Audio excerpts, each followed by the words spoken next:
So I want to welcome Alex Jacobson to Awesome. BLUECAST. All right. It's a podcast about real estate, life, kind of general stuff. I think that we've known each other for, I was trying to think of this, like 7 years now, 6 years? That sounds about right. 6, 7 years, which is kind of a while. Time flies. I know, I was thinking back when I first met you, that it was a title rep, right, that introduced us. And you came up to a show that I was playing at the Caribou Room.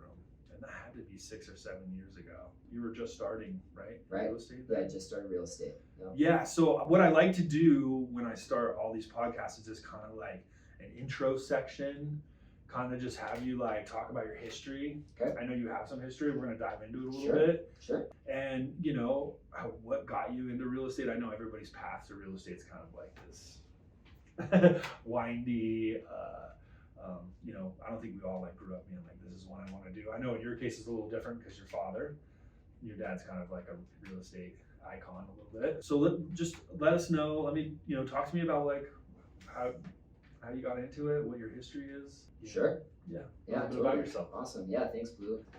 Yeah, I got into real estate just by osmosis, I would say. Yeah, makes sense. My dad has been in Boulder real estate for 45 plus years now. Yeah. And definitely knows everybody's the human Rolodex, so he knows everybody in town, which has really been helpful. And the last thing you want to do is do what your dad did. So I resisted it till about 29, and then I was like, you know what? He takes 2-hour lunches. He shows houses, freedom. Yeah, he's on the phone in the middle of dinner, but it seems pretty cool. Right. Seems pretty cush.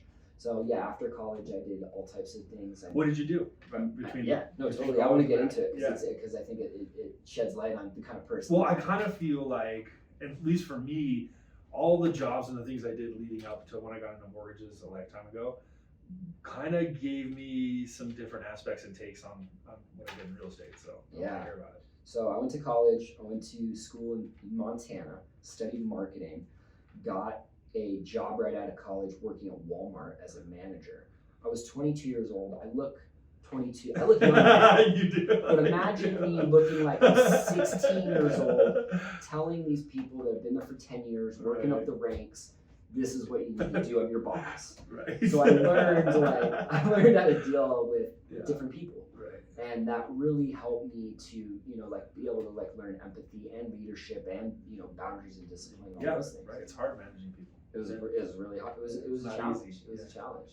Really, one of the most amazing companies I work for, Walmart, because of how they implement change, their systems. They were incredible. Super hard to work for as a manager because they would really kind of beat you up a little bit. Right. I watched people older than me in the same position as me getting just like the whole corporate structure. The corporate structure getting reprimanded and getting fired, and I'm like, oh my gosh, I'm next. Yeah. And I was. So I got let go, and it was the biggest blessing in disguise. Okay. Because I started working hemp, or marijuana became like semi-legal as a gray area in Montana. So I got into that scene, and I went from working 70 hours a week to working 10 in that field. And I wasn't making as much money, but I had all my life back. Right. And it made me think about money differently. It made me realize I don't need to work this hard to have a good life. Yeah. And so I did the hemp thing for a couple of years. Yeah. And then, I just kind of learned hey, I really do like working with my hands. I don't want to be under fluorescent lights all the time. Right. So I found that I wanted a mix. Yeah. And then my next job after that was working at a winery in Montana. And I was doing marketing, and I was driving a tractor. So I was like, this is perfect. Like a mom and pop. Yeah, it was a mom and pop. Yeah, I think it was 50,000 cases a year, which wasn't gigantic, but it was it was a mom and pop operation. It was really cool. We grew white wines in Montana. I didn't know Montana had a wine. They have a little bit. Shout out to 10 Spoons. Sorry, Andy Sponsell for all my wildness and showing up to work hungover. But it's really fun times in Montana, in Missoula, Montana. Cool. And then how old were you when you moved back to? I moved back when I was about 27, 28. Well, I moved to LA for a short time and then realized LA wasn't for me. Yeah. And really just felt like Boulder's, even though I'm from here, it's just a good mix of. So when you got back to Boulder, did you just come back and jump right into working real estate, or did you Great question. did it take you some time to kind of be okay, what am I gonna do now? It took me years. I got into it. I was okay, I'm gonna start shadowing my dad. Okay? Right when you got back. Right when I got Okay. back, pretty much. Yeah. And then I started doing drone photography for the agents in my office. Oh, cool. So you were just kind of doing marketing for other agents before you had your real estate license. You were just kind of like. Just as I was working on studying, taking the test, doing all that before I had my license, I was like going into listings and working with the agents and working with the sellers. Right. So interacting with all parties and then doing the photography thing, and I was charging a couple $100 and then going to see all these like really amazing houses. Right. So that got my foot in the door, and in the back of my head I knew I wanted to be an agent. I knew that's where it was leading. Yeah. But I just like with being, I don't know if the mortgage industry is very much like this, but there's no guidebook. There's definitely not a There's nothing. And I had my dad, and I'm so lucky and so blessed that I had him. But like you take the real estate license and then you're like, now what? Right. And the funny thing was, like, when I was taking the test, I would ask my dad questions, and I would be like, hey, what's the answer to this test question? Every answer he gave me was always wrong. Right. Because he thought about things like logically and the way things he did it. And the test was like they were trying to trick me. Right. So yeah, they do that. I stopped asking him questions. Yeah, you're like, I just have to study for this test. I just got to get the test over. So I got the test over, and it's the school, the real curriculum is like dealing with people, working with people. Yeah. And understanding like your market. Did you pass the test on the first try? I know I didn't pass one of the sections. Yeah. I think it was the state section I had to take twice. Okay.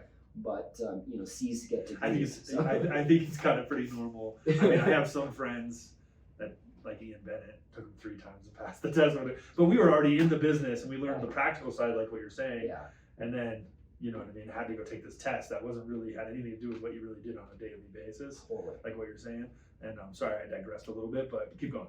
Sorry. Yeah. No. So yeah, I got into it, and just kind of like worked my way up and figured out the market, and I just feel like really focused this year more than any other year. This will be like my 6th year, and I just feel like I'm really focused on the business, and it's showing. It's showing. I'm getting results. So the more work you put in, the more you get out of it, kind of thing. Yeah, totally. And I'm just able to redirect. Like less worried about my social life, my personal life, and really wanting to put in that effort into the business. Yeah. And it feels good. It's turning on. Yeah. Yeah. Totally. I think I think the 5-year kind of token of being in this, either on the mortgage side or the real estate side, is kind of that trigger point. I think once you start to get some like traction, right? Like after like a couple years, you get a little bit, but like when you hit 5 years, I always feel like most LOs are newer real estate agents, and if they've lasted that long, they kind of like. Well, that makes me feel better because Todd Gillette, who's a legendary person over at Remax, he always said, "Oh, in my 3rd year, that's when I started getting." I'm like, okay, maybe I'm a slow learner. No, I think 5 years is probably one of those like kind of I guess 3 years for some people it could be 3 years, but I really feel like a 5-year mark is kind of when you really are not worried so much. You can concentrate on other things. Right. You're not like. You've been through the cycles enough to know. Yeah, you're not it's like. It's gonna go down. It's gonna come back up. Exactly. You're not like, oh, am I ever gonna get paid again? Am I ever gonna close another deal? Right. You know what I mean? You're a little bit more comfortable, in the whole side of it. So it kind of lifts a little bit of weight off of you, and you kind of get to this place where you can kind of enjoy it more. And I think, we can talk a little bit about being authentic and stuff. And the more relaxed you are, I think you do a really good job of that. Because I know you as a person, and I watch your social life, and your social media, that just being more of yourself, and just being like, this is who I am, and this is how I'm going to do it, and a little bit of time in the business helps, for you to get that way, right? Like life, like anything, right? So you're not so much like trying to like be this real estate agent. You're like, hey, dude, I'm Alex.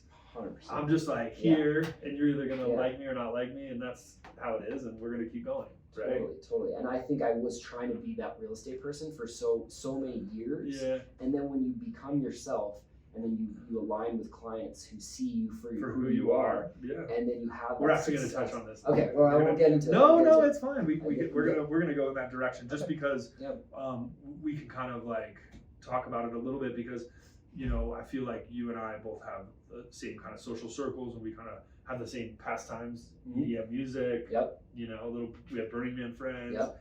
we're kind of living this a little bit of the same circles. I But just got back from the Texas Eclipse Festival. I know, Can I tell you about that? know. Well, we were going to meet last week. And Oh yeah, that's right. You were you went to the Texas Eclipse Festival, which I'm sure was amazing. Texas Fry Festival 2023. I mean, super cool. I bet it was super fun, was right? good. Yeah, I heard they had some like bathroom problems and stuff like that. Well, they closed the festival a day early. Yeah. Okay. So like Closey, all these huge artists couldn't play, and so all the conspiracy theories came out. We can get it. Maybe that's another podcast. Yeah, that's definitely another podcast. So let's keep going on this. Like when you started, and I'm always really curious. Like, what is it like being Alex and growing up, and now being a real estate agent with your dad Eric, and how successful he was, and like having to feel like you have to live under that kind of realm because you're definitely your own person. And I feel like there's probably been some times where you felt a little bit more pressure than a normal person probably getting into the real estate business. It's a lot, I'm sure, to live up to. And I just want to pick your brain and hear what you have to say about how you've dealt with that, and not only having such a great mentor, but also the sides of it that are like, you know, was it harder? Was it, you know, is there a little bit more, you know, a little bit more pressure? Is it a little bit more stressful being in that situation of being on a team with your dad and being under that? I just feel really grateful to say that I never really felt pressure. That's great. I always felt really, really lucky Yeah. just to be able to have him as a mentor who was not holding me to any kind of, I mean, for better or worse, like there was no standard, there was no measure, there was no like point that I had to reach or formula that I had to do. That's great. It was really just like, you know, he acted as such a good example. It gave me the space to like make my own mistakes. Yeah. And to be like all different faces of a realtor, that, you know, a little bit overly pushy or like a little bit too, you know, anxious, to like super laid back, cool, chill. And then, you know, because that's him, he's like the super laid back, really, really super sweet. And I think I've like kind of fallen, like my groove is a little bit in the middle. Like I like to be a little bit more aggressive sometimes with my transactions and getting deals for my clients. Yeah. But also like always like fall back on just being like, hey, like honesty, integrity, and just building those relationships. That's how you become successful. I mean, I watched my dad.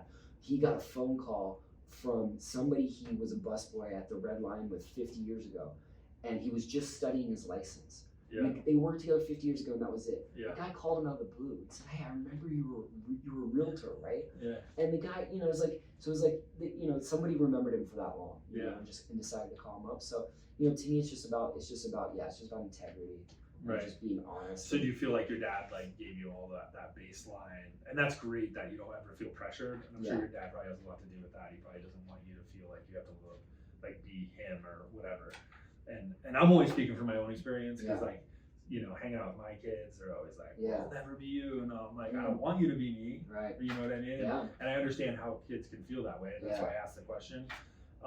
It's just kind of like, you know, especially being in the same industry, I wouldn't push as hard as I can to keep my kids away from mortgages or real estate in general, only because, you know, I want them to do their own thing in general. So it's like a little bit of a different thing.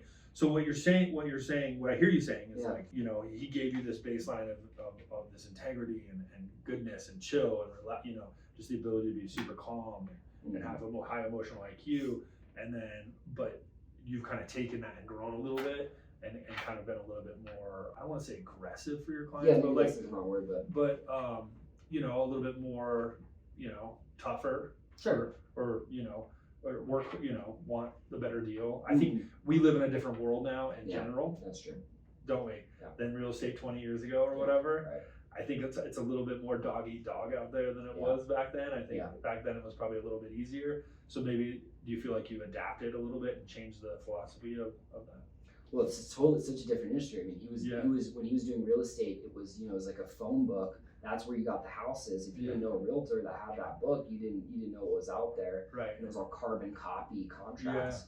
You know, I think that, I don't know, something that I just wanted to mention is that like, he never pushed the real estate on me. Yeah. He never said, "Hey, you should do this." It was completely your decision. It was completely my decision. And I'm sure that if he was like, "Hey, you should become a realtor," I would have done the opposite. Yeah. Like, yeah, totally. Like, I would never tell my kids they need to get into real estate. But if they came to me when they were like in their 30s, I mean, they're 20 now, 21 and 23. But if they came to me in another 10 years or something and were like, hey, I Yeah. want to get into this, Yeah. it would be a different kind of Different conversation, right? You've had some life experiences. For sure, Yeah. for sure. So getting back to that, so Yeah. your dad, working out of this, and so I think, and I'm kind of moving to some new topic here because I think this is a good segue. It's like, everything has changed. We live in everything's online. You can just go online and find houses. I mean, we have these new lawsuits going on with buyer's agents. Like, there's a lot of moving targets right now, and I think it takes a different kind of an agent, right? A younger agent to kind of navigate those different changes. Yeah. What do you think that your top strengths are now in this moving environment of getting, using technology?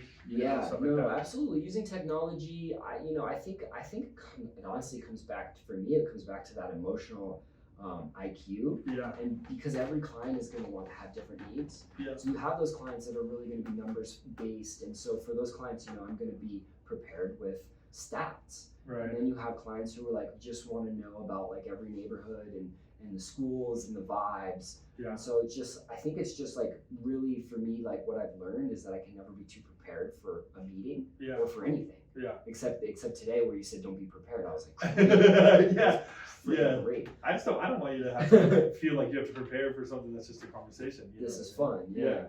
But yeah, no, I think that something that I'm leaning into, like I'm finding out my strengths is like with millennials and younger generations, it's hard to get into this housing market if you want to be in Boulder proper. Right. So it's expensive. And so a lot of people are like, how can we like house hack? How can we co-house?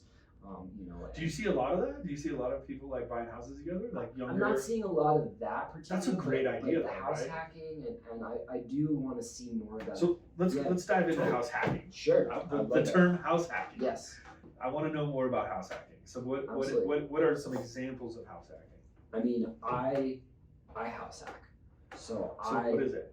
My first house is I bought a house, a 4-bedroom townhouse. Yeah. And then I got 3 roommates. Yeah. That helped pay the mortgage. Okay. I remember my first mortgage. I was like, how am I ever going to afford $2,200 a month? Got it. Okay. And then when I move out, I put somebody in my place, and then I find another property, and I buy that as my primary residence. We've talked about this on previous episodes. Okay. So so your advice to clients is like, hey, your first house is not your forever home. Buy a starter house, buy a condo, buy something like inexpensive or something you can put your roommates in to help pay the mortgage. Turn it into a rental, 5% down on the next house instead of buying an investment house with 20% down. That's a house hack? That's a house hack. I love it. I love the term. I'm gonna start using that term. Please I love that. That's great. And I like this the other thing that they say is you don't wait to buy, you buy and wait. So it's like just get into the market, get a condo, get into the market. Right. It doesn't need to be perfect, and time flies. We both know that. Yeah. And it's just like just get into the market. Right. And in a year from now, you'll be like, okay, now I've got now I've been through the process. Right. Building equity. I've got roommates. I mean, that's not for everybody. Not everybody wants to manage 10 properties. Right. Right. Yeah. But if you're struggling to get in the market, get in where you can. Right. And wait. Whether it's like, and then I mean, what do you think about? I mean, obviously Boulder's like a whole different market, and it's a little bit of a bubble as far as prices and stuff like that go. But do you see a lot of younger millennials kind of going outwards, like Longmont, Lafayette, wherever they can kind of Westminster, wherever they can kind of get something that's a little less expensive, just to get into some growth? Absolutely, absolutely. And I've been singing that song for a while. It's like you can't afford Boulder, then just get a house. Get a house. Get a house anyway. Right. I've sold properties to first-time home buyers. Don't tell the lenders this, but they didn't even live in it. They kept their rentals in Boulder, and then their first house that they bought, they didn't even live in it because they wanted to be in Boulder. Oh. And so, to me, I was like, well, you guys kind of didn't do that.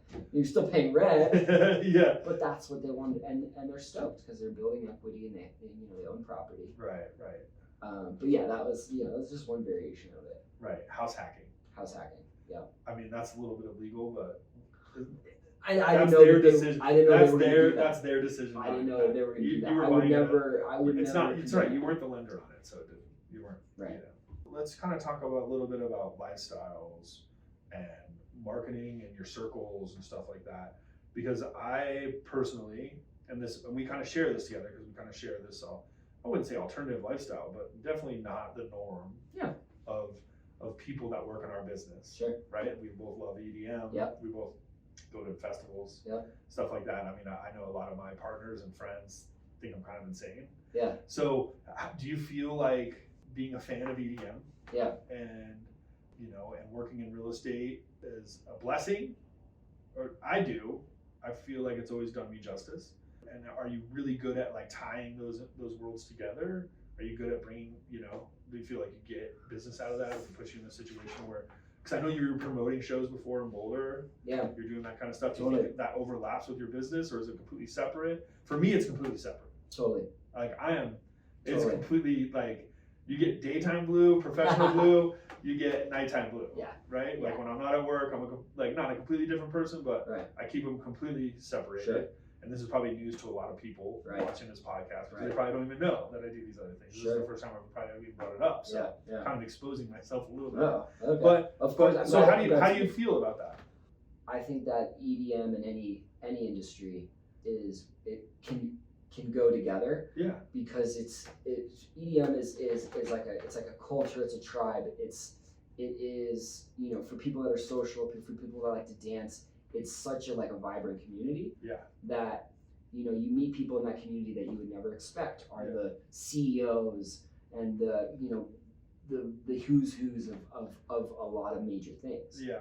And so, you know, for me, it always just going to this festival in Austin, for instance, Yeah. I was really resistant. This is like the busiest time of year for me. Right. And I booked it in spring buying. spring buying, and Yeah. I booked it in December when it's dead. And I'm like, oh yeah, I need a vacation. So I booked it 5 months later. Right. And You're like, not good timing. it was terrible, Yeah, right? yeah. But I learned that this year, but I was super resistant to going up Yeah. until the last minute. And then once I got there and I unplugged and I didn't look at my phone for 3 days, and I was like, okay, my business is still going to keep going. Yeah. You know, the world is going to keep turning, and I get to do something that totally activates a different part of my brain. I don't have to think about work for a whole couple Yeah. days. Yeah. I mean, it's just it made me realize how important that lifestyle is to me, Mhm. because it's so different Yeah. from this that it gives me so much perspective and joy when I come Yeah. back to this. I'm like, this isn't so bad, you Yeah. know. You know, the grind. It's because it's a grind, man. Working in this business is Yeah. it's not And easy. do you feel like when you unplug yourself for a few days that it re-inspires and helps you think outside the box as far as your real estate business goes, and creating, you know, new opportunities just in your everyday life? You know what I'm talking about, that kind of impact.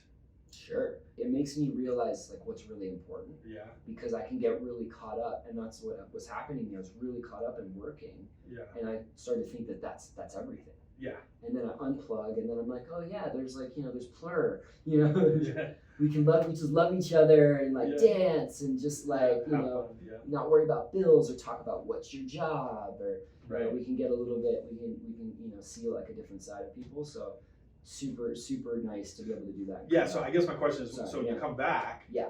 you Does know it help what I mean? Yeah. Are you a little bit more relaxed? You feel like there's 100%. less pressure on you? Yeah. Cause I do, Totally. right? Like if I'm I'm working, and then I'm like, all right, and I unplug for a few days and go to a festival or something, I come back and I'm like, okay, I'm way more into this. Right. I was burnt out before. Burnout. I wanna, you know, these are the things I wanna implement. This is what I wanna do. Kind of like starting this podcast. Like, Totally. hey, Yeah. why not? Like, Yeah. kind of open things up a little bit. And I'm just wondering I know for a fact it's a lot of my friends, so I talk to them, but I just Right. want to know what kind of effect that was for you. And I'm the kind of person that, you know, at vacation is if I'm not unplugging, you know, every 60, 90 days for at least a couple days, Yeah. I'm done. Fully unplug.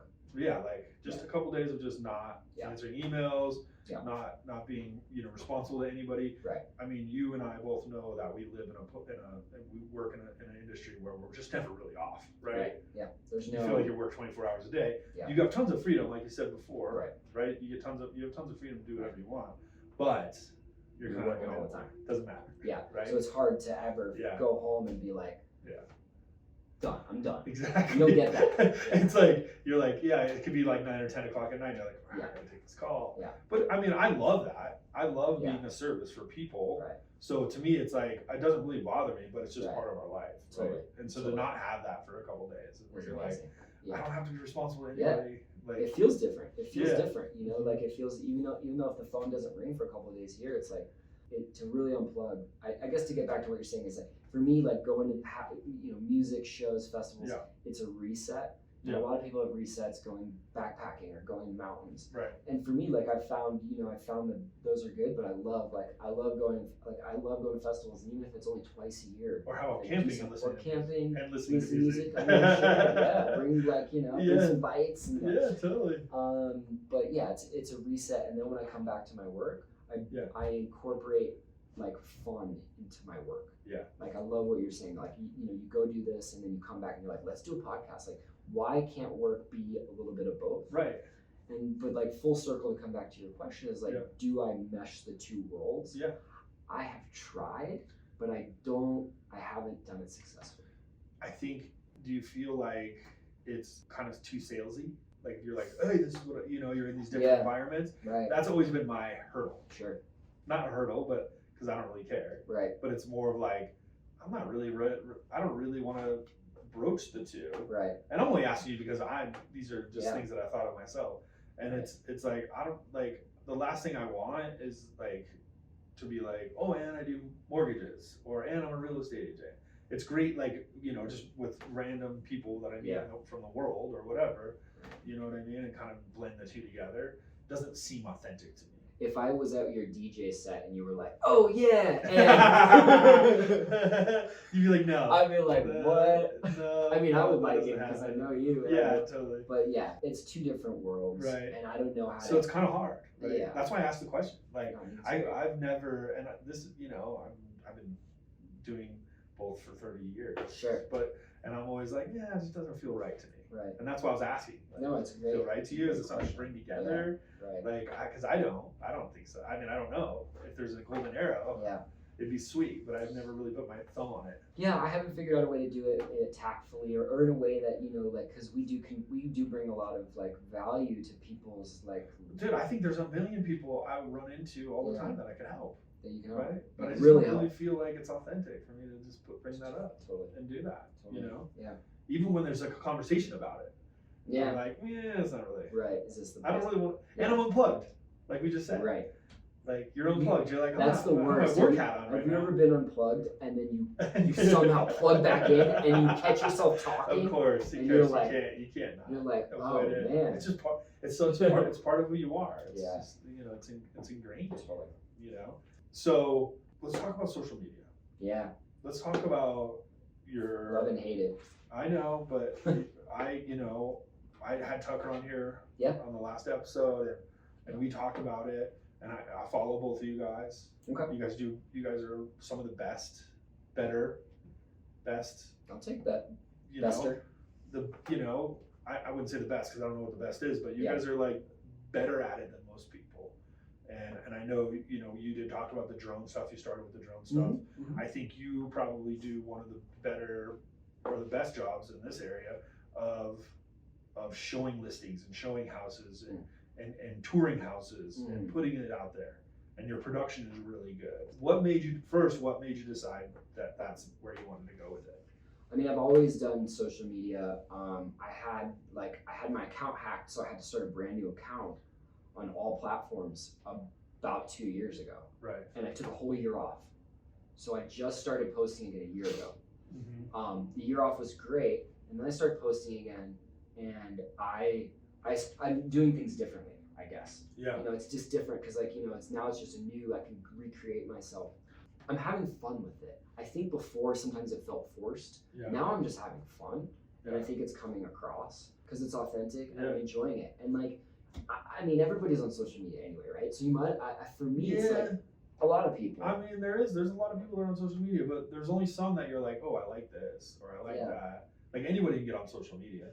I don't really post that much on social media. Okay. Yeah. Like I do more of my life than anything. Yeah. Like I post a lot of my life and what I'm doing, but not as far as like work and stuff Right. goes. Like I dribble it in here and there. Sure. I just don't really feel like Right. I want to hammer all my friends. Yeah. With well, you got such a cool life outside of it that Yeah. I'd rather want to see your life and your. Well, you have a great life too.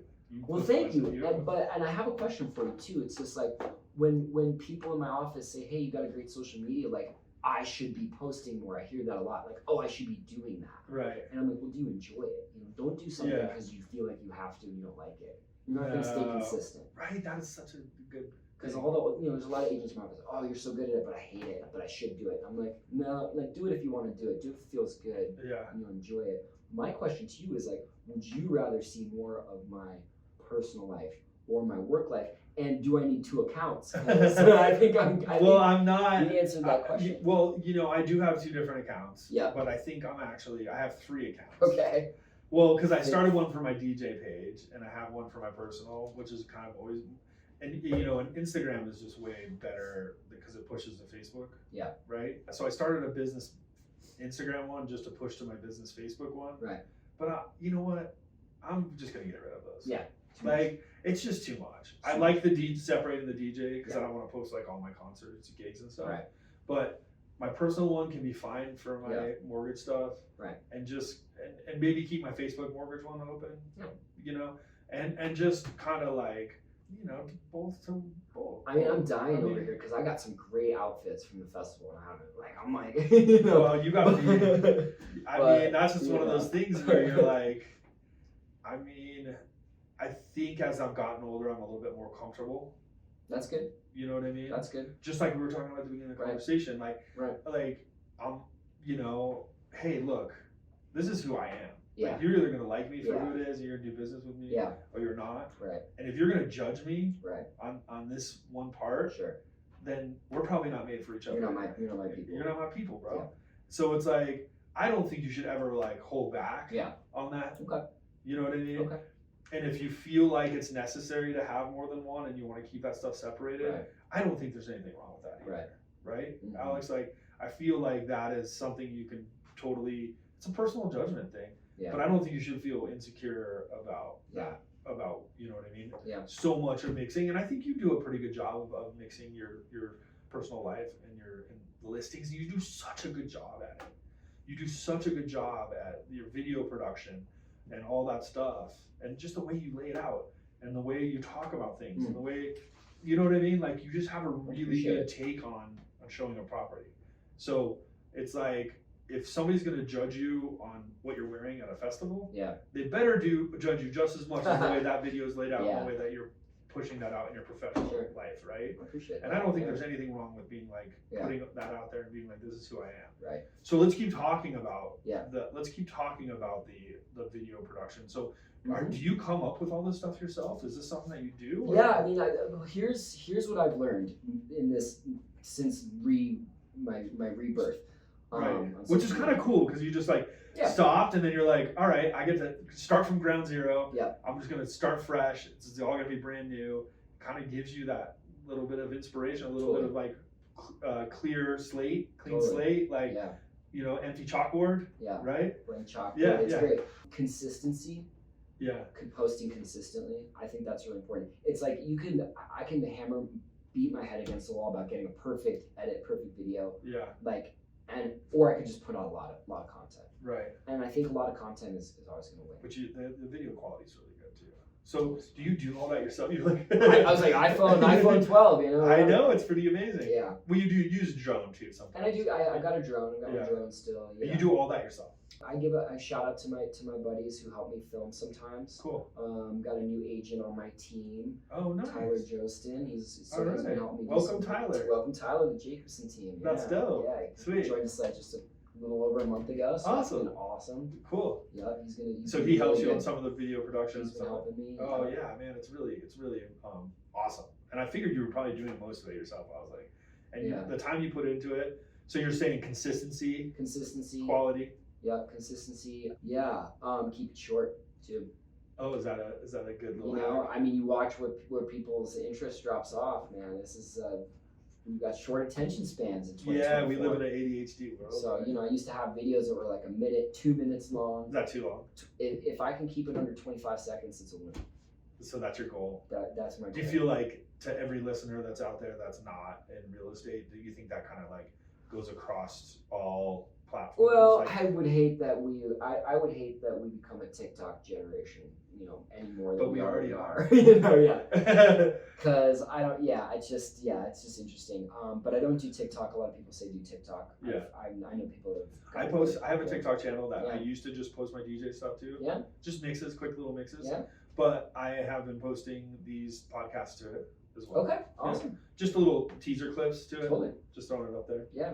And just referencing. I'm just trying to push people to view the YouTube channel. So whatever avenue I can get. The TikTok thing really just started just for DJing. Just so I could just film my decks and be like, I just wanted to film remixes and stuff and put it out there. But now I've kind of moved it over. But I think, you know, in life in general, I think we've kind of moved into a TikTok thing. So the 25-second thing makes sense. Yeah. Right? Keep it short. Yeah. You know. And you think no matter whatever it is that I'm not saying even if you're trying to sell something, I'm just saying like, do you think people's like 30-second rules, like that's? I think it probably applies to a lot of things. Right? You know? Yeah. I mean, you know, it's amazing what you can do with collages and if they want to learn more, they follow you to the full YouTube. Or if you're really good, like you are, and getting all the information to you in 30 seconds, right? You can move on to something. Totally. I mean, it's just, you know, we want to get people engaged enough to ask more questions. Right. We don't want to give them all of the. Right. We don't give them all the secrets. Yeah. You know. So or all the details. All the details. The house situation. Exactly. So what else are you doing in the media marketing kind of thing besides the video stuff? Is there anything else in the works or? Yeah, as far as social media goes, you know, I'm moving to doing more stuff in person. Yeah. More meetups. Yeah. You know, meetup.com stuff. What's meetup.com? Well, like meetup, it's like I'm surprised I was telling you about this. Meetup is like, it's got different kinds of events on it, different kinds of category genres. Oh, okay. So like, you know, Bitcoin meetup. I remember those were like the thing, you know, it's Bitcoin meetup, you know, let's talk about Bitcoin. And then you get in the room and nobody knows anything about Bitcoin, but they all want to talk about it. Right. So meetups are fun, but I want to do more stuff like that because it just gets me in front of people. These are the kind of things that I'm talking. This is why I have you on this show. Okay. Because I think these are the kind of things like you are so active and you're doing all these different things all the time. You're kind of here and there that it's like, like meetups. Like I'm sure you probably go to a bunch of those. Like what are these other things, even if they're in person or not, like, you know what I mean? That are keeping you busy. Yeah, definitely the meetups, biggerpockets.com. Shout out to Bigger Pockets. I love that community. I just got involved with that. What's Bigger Pockets? It's a podcast. Hopefully you guys want to have me on Bigger Pockets. Okay. Shout out Mindy Nasser. So it's an investment community. Okay. They've got a huge headquarters in Denver. Cool. And really, really, like if I didn't have my dad, my real estate advisor would be Bigger Pockets podcast. Cool. You can get everything on there. Oh, that's cool. You look up house hacking, you look up, you know, how to buy your first rental property, and you're going to hear people's real experiences come on the podcast. Yeah. You're hearing from 22-year-old kids who bought 100 doors, all seller financed, none of their own money. I've seen a lot of that. Yeah. It's impressive. It's inspiring. Yeah. So I'm they're just out there hustling. Just doing things that like aren't like, it's not genius, but it's just it's just different. Well, I think it's like everything. Like the more work you put in, the more you get out of it. And if you're really gonna if you really want to do something for a job and you're a student of it, be a student of it, right? Like study it. Like be like, okay, this is what I want to do. And when you have goals, metaphysics is real, right? And you have goals, and you're like projecting where you want to go. Right. There's nothing really that's impossible. This is good. I want to talk about manifesting. I hope we've got into this. Okay. But let's talk about it. All right, let's do it. Yeah. I'm in like the spiritual community here in Boulder. Yeah. And I've been like kind of like manifesting isn't real because everybody was like talking about you can just manifest it, bro. And like there's a difference. There's a difference, right? And I've always believed in like manifesting it and positive belief and positive outcome and creating your own like reality. Yeah. And then like Boulder people some of the people were like, oh yeah, I just manifested. And I was like, you know what? No, it's hard work. Okay, it's hard work. You got to work. You can't just talk about manifesting. Yeah. And then, you know, thank you to the Eclipse Festival and having some good like experiences out there. I'm back to like, oh yeah, manifesting is very real, but here's where I've been doing it wrong. You have to live it. You got to live it, and you got to feel it. You gotta actually. I don't know what's going on. I don't know what is going on in the world right now with the manifesting thing. Mm-hmm. Like I don't know. Like I'm like, it's not. I think people are like, just to say you're gonna manifest something just doesn't compute with me, right? Or whatever. Saying it's not because it's more of like a spiritual thing. Sure. You kind of have to be in tune with the universe. Yeah. Like you kind of have to like project these things where you want to go. Right. Like have write some stuff down. Yeah. Like you kind of have to live it. You kind of have to be involved in it. Right. It's not like you're just gonna like, oh, I want this. Right. And it shows up. I'm manifesting this lifestyle. It's like, it doesn't really work that way. Right. It's kind of one of those things where, and it's just really, it's just like setting goals. Yeah. But it just works in a little, Yeah. You ask anybody that's close to me, it's like, oh, I talk to my teams about it. Right. We do this all the time. Like, yeah. It's like, you have to have money in the game here. You do. You can't just be like, the world's gonna bring me whatever I ask for. And not do anything. It doesn't really work that way. Right? Totally. It's kind of one of those things where you have to be involved in it. Right. So you're doing this. Yeah. So I'm trying to get more into like understanding feeling states. There you go. Because it's easy to manifest when you're feeling good and everything's going good. Yeah. You know, one thing's going good and another thing's going good and you're like, I'm on a roll. It's when you're in the lower states, when you just got kicked in the dirt. You got to be happy. And I gotta be happy or else you I'm got not to have gonna gratitude. get dirt. You just have to have gratitude. Like that's when you lean into gratitude. And you're like, man, I'm so lucky for my life. Like I'm so lucky to have these things. Yeah. Like this is where I want to be. Right. And like you got to kind of not let those things take you, because it works both ways. When you live in a positive state, positive things happen to you. When you're living in a negative state, negative things. You're gonna keep going down if you keep focusing on the negative stuff. But if you continually stay positive, you keep moving towards the positive stuff. So you're on a really good path with this. And I like what you just said about gratitude, because when you're down, it's hard to get back up. But I feel like gratitude is a lifeline. That however low you are, you can be grateful for the dirt or whatever, and get back up. So, I mean, and I think it's really easy in our business, in real estate, where people are like, oh man, for the last couple of years, like, oh, interest rates are high, the market's dried up, this is terrible. People are always like, oh, like I was ordering a surfboard for my surfboat this morning. I'm talking to the guy and he's like, man, you've been in it for the last couple of years. I'm like, actually, I'm fine. Like, I don't really care. It's not that big of a deal. I'm at the surf shop. I'm like, well, I was actually on the phone with him. Okay. But I was like, hey, I mean, it's kind of nice. I haven't been having to work as hard as I was a couple years ago. Like, I have a little bit more time to myself. Right. Like, that's just like taking it for what it is. Like, and people are always like, yeah, it must be tough for you. And I'm like, not really. Like, it's kind of nice, Mm-hmm. It's, and it's like, because money isn't everything. Right. And it's like, just living in that space of just being like, I'm just happy I can do what I want.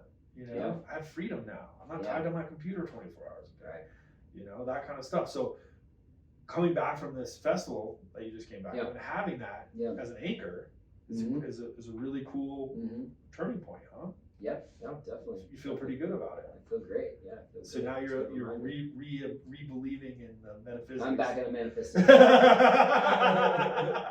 I'm just gonna manifest all day now. Yeah, I mean, there's nothing wrong with it. I like it. No, for sure. I like it, and you have so many good ideas. Like you're like, oh, this podcast, these groups. Yeah. Eco villages. I mean, I think you bring so much enthusiasm to whatever you do. I think you just got to keep bringing that enthusiasm, because I think that's the key, right? For you. Like, you're just so happy and so excited about all these fun things that you're doing all the time, and it shows. It shows in your videos. So I think it's great to have all that stuff, and I think those things in itself are like probably help the rest of your life and career, right? Totally. Yeah. And it's all connected. It is. If I'm not feeling good in my personal life, then my career's going to suffer, and vice versa. Totally. Yeah. I don't think a lot of people realize that, You can't have one without the other. I mean, it's all going to affect each other. It's going to feed off of it. Feed off of each other, especially with relationships, like having girlfriends and stuff. Yeah. Have you ever had a girlfriend that just because your relationship with this girl was kind of rocky, it was affecting other parts of your life? 100%. Really? 100%. Yeah. I really like my friend. My friend uses the triangle, He's like, your life is like 3 parts. It's like you've got your relationships, you've got your health, and then you've got like, your career. Yeah. And you really got to have a balance. Yeah. You got to have all 3 in balance. And for me, my balance will be unbalanced if I don't start with my health. So I have to get exercise. Yeah. Usually in the morning, I have to work out. Yeah. And if I don't, if I don't work out, I can almost, I'm walking a fine line. Am I going to have a really good day, or am I going to lose steam? And then your relationships with your family, with your partners, with your friends, and then career is gonna be next, I think. So we kind of like got way off of real estate, but I really love this conversation and where we've gone with it. I think it's amazing. Let's talk about new home buyers. Okay. Yeah. I'm sure just because of your demographic and your age and all that stuff, you probably deal with more new home buyers than most people. And I have a general question that I usually end every podcast with. It's just asking, hey, what kind of advice do you have? But I kind of want to go in a little bit deeper with you. And I think we kind of touched a little bit on the house hacking kind of stuff and that kind of stuff. But what are you saying? What are you doing? Where are you at right now? So to new home buyers out there, I mean, it's a tough time to be a new first-time home buyer. Right. This is a tough time. Yeah. I think that buying a home is still the best financial vehicle that a young person can have. Yeah. Especially in a town like Boulder, Colorado, or the Front Range of Colorado. Yeah. That to not have that quiver to not have that arrow in your quiver is like, it's almost like you can't really do the other stuff until you have that, in my opinion. Until you have the security of owning a home and building equity and not just throwing money away at rent, like you just got to do it. If people talk about investing in Bitcoin and stocks and starting businesses, and I think that's all great, but I mean, for me, like I wouldn't feel comfortable doing any of that stuff unless I had like the security of like knowing that my landlord's not going to up my rent or kick me out. Shelter, right? Basically, basic shelter. The basic stuff. Yeah, and what are you, and some of like, that demographic of clients, what are they saying? What are you hearing? What is that looking like? Boy, it's all across the board. I think a lot of people right now are waiting. They're waiting for the market to change. And I always just go back to like what the market's done in Boulder since the 1970s. Yeah. Do you have like charts with all the? Oh yeah, there's a great chart. Yeah, there's a great the old chart. Blue Barns. The Blue Barns. They're sticking on a pig. Blue Barns. I just saw him not too long. I had closing with him actually. Actually, I'm gonna reach out to him and have him come on the podcast. I can't wait to watch that one. It'll be a good one. He is a wealth. He is awesome. We've had some good guests so far. So. Yeah, I mean, we're just getting started. So Blue Barns is I'm just trying to mix it up. Yeah. And just trying to keep all these different kinds of people, and we all kind of work in the same business, and it's, but there's so many different kinds of people in our business, so it's like, even if I don't work closely with them or know them that well, and I just know them from a distance, I'm just trying to like bring in, and people I've known for a really long time and worked closely with, I'm just trying, and I have a lot of episodes to fill here. You do? What are you trying to do, one a week or? Yeah, like one every week and a half or something like that. I'm just but I have a goal to do 52, so. Okay, yeah, that's a good goal. Yeah. That's a good goal. So. First-time home buyers, just get in the market. Get in the market where you can. Get in the market. It doesn't have to be perfect. New home buyer. It doesn't have to be perfect. You're not alone. Yeah, a lot of people are like, a lot of my guests come in and they're like, and I feel the same way. It's not like I disagree with it. It's like, dude, the earlier you get in, the better off you are. Like, that's all there is to it. All right, here's to my first-time home buyers. I just helped a first-time home buyer get a house for 40% less than the original asking price. That's amazing. So now is a good time to be a buyer because there's some deals out there. How did you do that? I'm superstitious. It hasn't closed yet. But okay. Well, then we're not going to talk about it. We don't need to talk about it yet. But you're under contract for 40% less. 40% less. That's great. It's just ask, and thou shalt receive, or if you don't ask, you don't know. So, dude, right?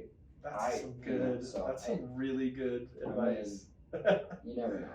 Well, Alex, I want to thank you. Okay. For coming on the podcast. Awesome. It was great having you. Awesome. And like many of my other guests, I'm sure I'll have you back on at some point. If you come up with some great stuff you want to talk about, just let me know, and I'll bring you back on. But thanks for coming on and spending an hour with me. Awesome. Talking about some real estate stuff. It goes quick, doesn't it? Goes quick. You're like, wow. Well, talking to you, it's going to be easy. I know. I try to make it easy. I don't want people to be like uncomfortable, and that's why I'm doing it. But thanks. Awesome. Good to see you. Yeah, good to see you too.